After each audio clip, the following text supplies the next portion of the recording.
Buon pomeriggio a tutti, benvenuti all'Ippodromo Arcoveggio di Bologna. Stanno per partire i partecipanti alla prima corsa del pomeriggio.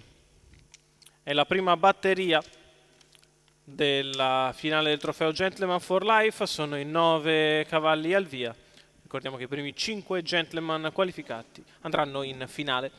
L'1 Cefalo Jet Fulvio Gallo, 2 Cartier Giuseppe Leanza, 3 Bumpit of West Giovanni Ghilardini, 4 Bluebell Call Francesca Consoli, 5 Brigante Risaia Filippo Monti, 6 Chimera Gallo Tello Zorzetto, 7 Butterfly Horse Stefano Baldi, 8 Catone Risciò Andrea Venezia, 9 Valtimora Trio Lucia Pasqualini. È veloce Bluebell Call che prende la testa, a largo Brigante Risaia e Chimera Gall.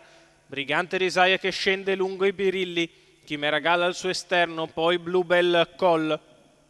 Quindi ancora Cartier che precede Cefalo Jet. Se ne vanno i primi 200 metri di corsa in 14,9. Brigante Risaia che respinge per il momento Chimera Gall, la quale torna aggressiva all'esterno sulla retta opposta alle tribune. Otello Zorzetto apre tutti i rubinetti per provare a passare nei confronti di Brigante Risaia, ci riesce 400 in 29,7.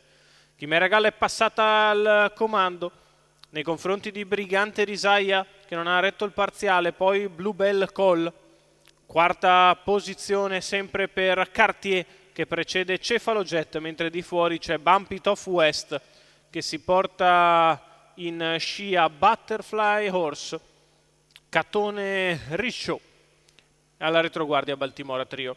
800 metri in 1 minuto e 3 decimi. Ha spostato dalla terza posizione alla corda Bluebell Call che prova ad avanzare. Intanto Chimera Gall si mantiene in netto vantaggio. Brigante Risaia nella sua scia, di fuori Bluebell Call, terzo in corda Cefalo Jet.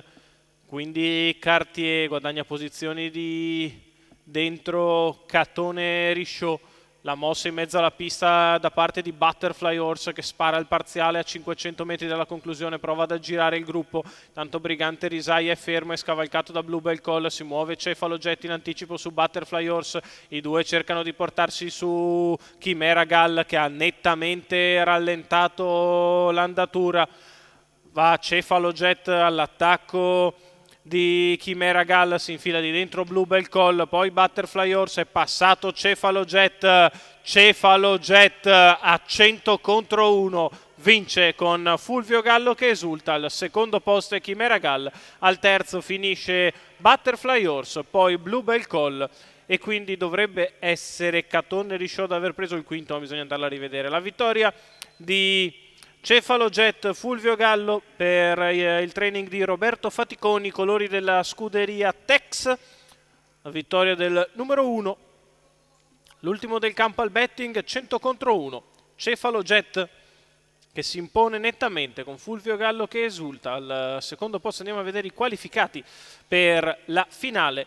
Dovrebbe esserci ancora all'iniziare il leader Chimera Gall con Otello Zorzetto, poi Butterfly Horse Stefano Baldi, quindi Bluebell Call e Francesca Consoli, al quinto sì, Catone Risciò e Andrea Venezia, questi i qualificati, i gentleman qualificati alla finale.